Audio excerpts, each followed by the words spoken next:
और सारी सृष्टि को संहार करता है, प्रलय करता है। वह परमात्मा जिसका मुख्य नाम ओम है। ओम स्तुता मया वरदा। ये स्तुति है किसके लिए? तो बताया हमारे परमपिता परमात्मा हम उपदेश कर रहे हैं, ये केवल मनुष्य के लिए है, मेरे लिए है। और जो व्यक्ति करता है उसी को उसका सुख और उसका आनंद प्राप्त होता है। कोई व्यक्ति कहे कि आपने बहन जी बहुत भक्ति करी है, माता जी बहुत भक्ति करी है, क्या ये बता सकते हो कि इसका आनंद क्या है? तो माता जी का उत्तर प्रत्युत्तर यही होगा कि आप करके देख लीजिए। जैसे कोई सेब को पकड़ लेता है या अंगूर को देख लेता है और उससे पूछा जाए इसका रसास्वादन क्या है, तो दुनिया का कोई आज तक डॉक्टर, वैज्ञानिक, इंजीनियर, प्रोफेसर नहीं हुआ जो बता सके कि इसका ये रसास्वादन है।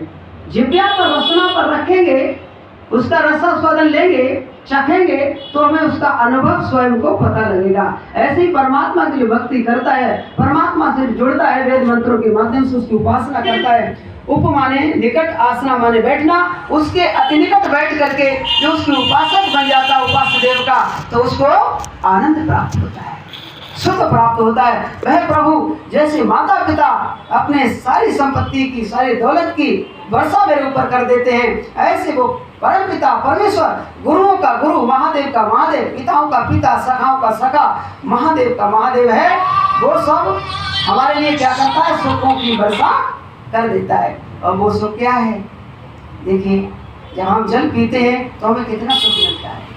अन्न खाते हैं तो हमारे ऋषि ने बताया अन्न वही प्राण नाम प्राणा। हे मनुष्य, तुम्हारे प्राण की रक्षा के लिए अन्न बनाया, दूध बनाया, फल बनाया।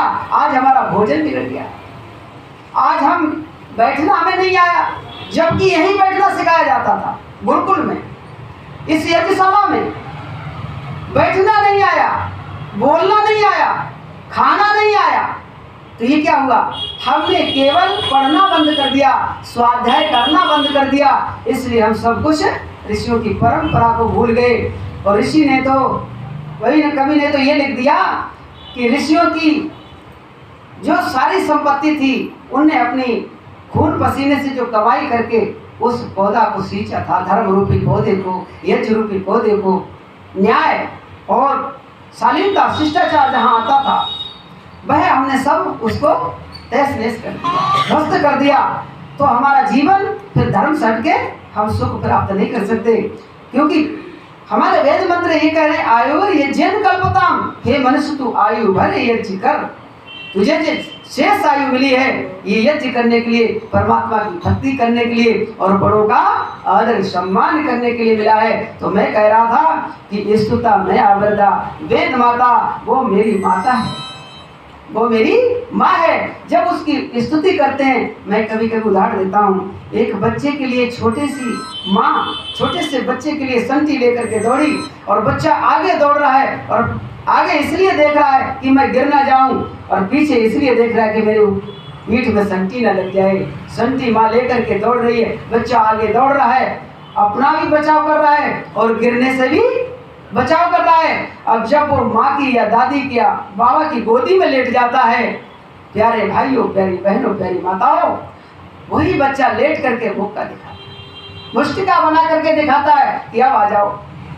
जी क्यों? उसे ये पता लग गया कि ये मेरी माँ का साया है, मेरे बाबा का साया है, मेरे दादा का साया है। आप भला बताओ, इतने पर उसने मुक्का बना लिया, मुष्टिका बना करके वो दिखा रहा है मारने वाले के लिए। तो परमात्मा का सानिध्य तो बहुत ऊंचा है। ईश्वर के जो सानिध्य को प्राप्त कर लेता है वह व्यक्ति निर्भय बन जाता है। भया नाम भयम भीषणम भीषणा नाम, गति प्राण नाम पावनम पावना नाम, महोश्चय पदा नाम नेतृत्वमेकम, परेशान परम रक्षण रक्षणा नाम। वह परमात्मा जो सानिध्य प्राप्त करता है उसका उपासक बन जाता है, अपने उपास्य देव की उपासना करता है। प्रातः और सायं कहते हैं दो समय, दो घड़ी भगवान का ले नाम तू, छोड़कर दुनिया के सारे काम तू। अरे दो घड़ी का नाम ये रंग लाएगा, और दे समय थोड़ा सुबह और शाम। परमात्मा के सानिध्य में जो आसन लगा लेता है वो निर्भय बन जाता है, निडर बन जाता है, अभय बन जाता है। किसी प्रकार का डर और भय नहीं रहता है। तो मैं कह रहा था उस माँ की स्तुति करना चाहिए, वो मेरे लिए स्तुति है, मैया वरदा वेद माता। और जो माँ की स्तुति करता है वो पावन बन जाता है। स्तुता मैया वरदा वेद माता, पापमानी, वो पवित्र बन जाता है, पावन बन जाता है, उसका चरित्र बहुत ऊंचा हो जाता है। ये क्या मैं ये तो सिखाता हूँ, ऊपर उठो, चोटियों को प्राप्त करो। हमारा जितना कार्य हो वो एकदम ईश्वर के सानिध्य को, परमात्मा के वेद ज्ञान को आत्मसात करके होना चाहिए। हम ऊर्ध्व गति को ऊपर उठे, नीचे न गिरे, निकृष्ट जीवन हमारा ना हो। जब जब हम वेद मंत्र को देखें, जब जब हम किसी का संग करें, जब जब हम स्वाध्याय करें, तो हमारा जीवन उत्कृष्ट हो, ऊंचा उठे, ऊंचाइयों को हम प्राप्त हो। वो पावर बना देती है वेद माता।